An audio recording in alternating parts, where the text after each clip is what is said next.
নমস্কার বন্ধুরা, চলে এসেছি অনেকদিন পর কিন্তু একটা সুন্দর মাছের রেসিপি নিয়ে।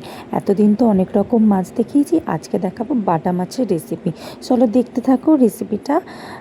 ফার্স্টেই কিন্তু মাছগুলোকে ভালো করে আমি ধুয়ে নিয়েছি, নিয়ে এখানে কিন্তু দেখো নুন হলুদ মাখিয়ে নিয়েছি। দুটো না একটু বড় রেখেছি, আর বাদবাকিগুলো আমি কেটে নিয়েছি এখানে। তারপর কিন্তু দেখো এখানে আলু আর বেগুনটা কিন্তু ঠিক এইরকম ডুমো করে কেটে নেবে। কড়াইতে তেল দিয়েছি, তেল দিয়ে কিন্তু তেলটা গরম হতে দিয়েছি। গরম হয়ে গেলে এক এক করে মাছগুলোকে ভেজে নিয়েছি। তারপর ওই তেলেই কিন্তু আমার আলুগুলোকেও আমি ভেজে নিলাম।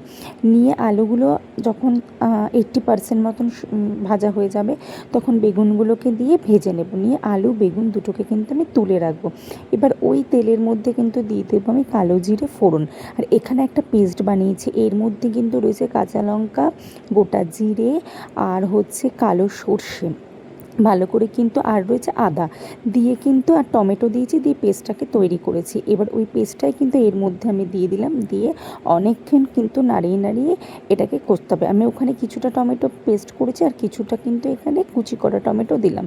দিয়ে এর মধ্যে এবার অ্যাড করে দেবো কিন্তু হলুদ গুঁড়ো আর লঙ্কার গুঁড়ো, আর একটা কাঁচা লঙ্কা দিয়ে স্বাদ মতো নুন আর চিনি দিয়ে ভালো করে কিন্তু নেড়ে নেড়ে মশলাটাকে কষাবো।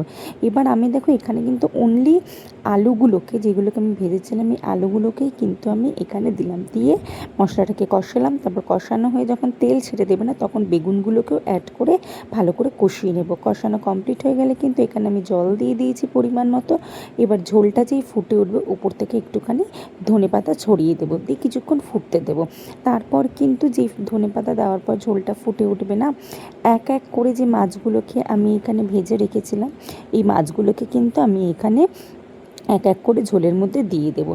এবার ঝোলের মধ্যে মাছগুলোকে দেওয়ার পর কিন্তু আবার কিছুক্ষণ ফুটতে দিতে হবে, যাতে মাছের মধ্যে কিন্তু ঝোলের রসটা ঢুকে যায়। আর হ্যাঁ, এখানে আমি একটাই রুই মাছ দিয়েছি, যেহেতু আমার হাজব্যান্ড বাটা মাছ খায় না, তাই ওর জন্য একটা পেটির মাছ আমি রেখেছি।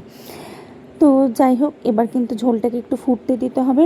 ঝোল ফুটে উঠলেই কিন্তু নুনটা আর চিনিটা, মিষ্টিটা আর কি, নুন মিষ্টিটা আমি একটুখানি টেস্ট করে নিয়েছি। তোমরাও টেস্ট করে নেবে, যদি লাগে আবার দিয়ে নেবে। ব্যাস রেডি বাটা মাছের এই আলু বেগুন দিয়ে ঝোলটা। তোমাদের কেমন লাগলো অবশ্যই কমেন্টে জানিও, আর বাড়িতে রান্না করে জানিও রান্নাটা কেমন হলো। ভালো লাগলে চ্যানেলটা লাইক শেয়ার সাবস্ক্রাইব করে দিও।